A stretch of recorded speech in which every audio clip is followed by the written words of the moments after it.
Hi, so in this video I'm going to talk about the if but only if rule, starting with prep test 45, game 4. Okay, so the Export Alliance consists of exactly 3 nations, X, Y, and Z. Each nation in the alliance exports 2 out of the following 5 crops. So we have 2 per, and the types of crops that we have are oranges, rice, soybeans, tea, and wheat. All right, each of these crops is exported by at least one of the nations. So we do have a minimum 1 of each of these being used. Great, none of the nations exports both wheat and oranges. So that's not an option. All right, and then here we have the if but only if rule, rule 2. So nation X exports soybeans if but only if nation Y does also, so also exports soybeans. So what do we do with this? All right, so if we just had A if B, then B would be the sufficient condition, right? If B, then A. So B would be sufficient to conclude that A is true. If B is true, then A is true, right? However, if the only conditional indicator word or phrase was only if, so if it was A only if B, then only if actually would indicate that B is the necessary condition. So we would have the statement, if A is true, then B is true. Okay, so only if would indicate the necessary condition, but if would indicate the sufficient condition. Now, in this statement here, this is true if and only if this is true. So we're actually adding these statements together, right? So obviously we don't have A if B and A only if B, but we have A if but only if B. So I'm just substituting A and B so that you can kind of see how it would work no matter what the subject matter was. So in this case, it has to do with, nations and different types of crops, but it could be anything, right? This is just like the structure of the sentence, and the grammar gives us a conditional relationship between these two things. And when we have just if, that tells us this type of conditional relationship, where the second part there in this sentence, because that's the part that follows if, that's going to be the sufficient condition. In this statement, where we have A only if B, only if actually is going to introduce the necessary condition. So that goes on this side. And so in this case, B is sufficient, and in this case, B is necessary. So if we add both of them, we're actually creating a situation where B is both sufficient and necessary. So here, this statement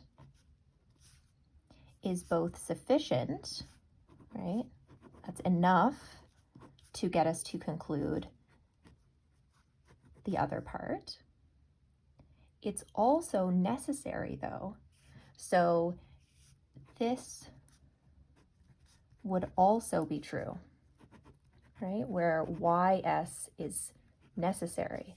It's sufficient and necessary. And so that would be the same thing as saying this, right? With our double arrow. So we can go from YS to XS, right? If we know this is true, we also know this is true. So YS is sufficient. However, YS is also necessary. So if we know XS, we can also conclude that YS is true. So this is called a biconditional. Okay. So that's a situation where a piece of information is both sufficient and necessary. And we can create a contrapositive for this as well. We also have a double-sided arrow for that. Okay, so if this isn't true, then the other side also isn't true, and vice versa. Just like for this one, we would create a contrapositive, and this one we would create a contrapositive. But if we combine them together, we just end up with that double arrow. Okay, so all four of these would be triggers. Y having soybeans means X does. X having soybeans means Y does. If X doesn't have soybeans, then Y can't. And if Y doesn't have soybeans, then X can't. So they're all dependent on one another and guarantee one another. So we're either going to have a situation where X and Y both export soybeans, or neither of them does. Okay. But the correct way to map it out is as a biconditional. That's going to be the most efficient way to do it. That's going to be the way that's going to allow us to make deductions the quickest. So this is our best bet. But hopefully this helps you understand a little bit more how we get there, because we have both the sufficient indicator word and a necessary indicator phrase in this case, right? So if it was just if, that would indicate B is sufficient. If it was just only if, that would indicate B is necessary. So what we're saying here is that B, or YS in this case, right, that is sufficient and necessary. So we can take it and use it to guarantee a piece of information, or we can take the other information and know that YS is necessary for it. So we know that the presence of YS would be enough to get us to XS, and we know the absence of YS would be enough to get us to the absence of XS. So this is saying YS is sufficient, and with this, we're saying that YS is necessary. It's another way of looking at it. But then when we create the contrapositives, we get, if we don't have XS, then we can't have YS. So that's where we get the other side of that arrow. And the contrapositive, this one, right, would be if we have XS, then we must have YS. So that's where we get the other side of that arrow.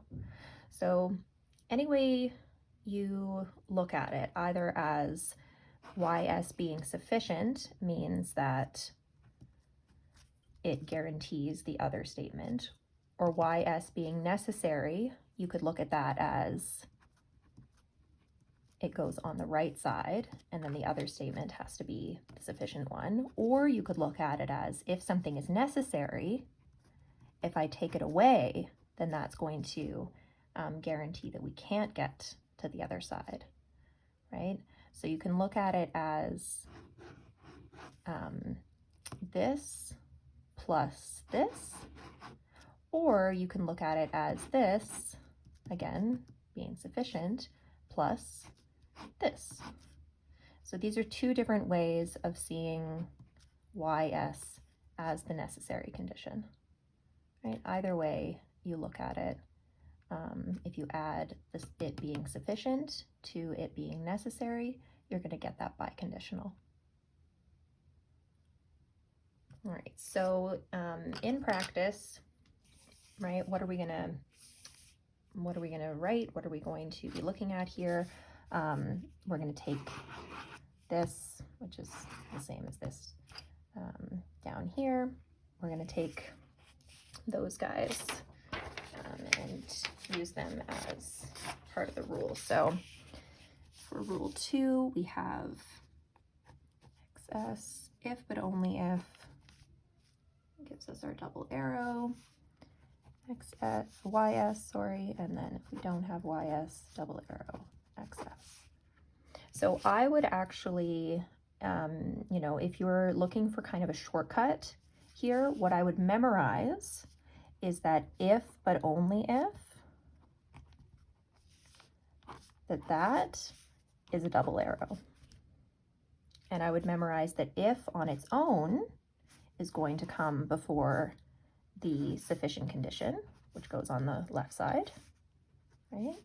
And I would memorize that if you see only if on its own, right, that you're going to replace that with an arrow just going one direction, right? So if you have A only if B, that would be if A, then B. Okay. So we're going to see A only if B is there. That means that if we see A, B must be there as well. And if we don't see B, we're not going to see A. So if someone told me, I'm going to the party only if Sarah goes to the party, well, then I would know if this person is at the party, that must mean that Sarah is at the party. And if Sarah doesn't go to the party, the other person's not going to go to the party. Okay. But if we have both of them, then we end up with a double arrow. The word but logically is equivalent to and. Okay. So logically, it's equivalent to and because we're just adding extra information in terms of, like, you know, reading comprehension and sort of the format of an argument and the flow of an argument. Obviously, and is additional information, and but is additional information that is in contrast to what came before. So, but here, yes, in contrast, it's sort of saying, yes, this is sufficient, but it's also necessary, right? Sufficient and necessary are two different things, so we can think of them as being contrasting in some way. You might see the phrase if and only if, and it means the same thing. We're still going to treat that as a double arrow. Okay, moving on from that. If nation Y exports rice, then nations X and Z both export tea. X exports tea and Z exports tea. The contrapositive is if X doesn't export tea or Z doesn't export tea, then Y doesn't export rice. And the last one, nation Y does not export any crop that nation Z exports. The word any is equivalent to if. Okay, that's also going to indicate a sufficient condition. So any crop that Z exports, so if Z exports a crop, just have A as a stand-in, then Y does not export that crop. And if Y exports a crop, then Z does not export that crop. That's the contrapositive. This is where we might see a connection up here, right? So if Z exports, S, right, soybeans, then Y doesn't, and therefore X doesn't either. So if Z exports soybeans, the other nations do not. Okay. All right, I will leave it at that. Please let me know if you have any follow-up questions. And the next video that I do is going to be on, again, if but only if, but in a different context, in a different game. So you can see the same pattern repeated in different games. Okay.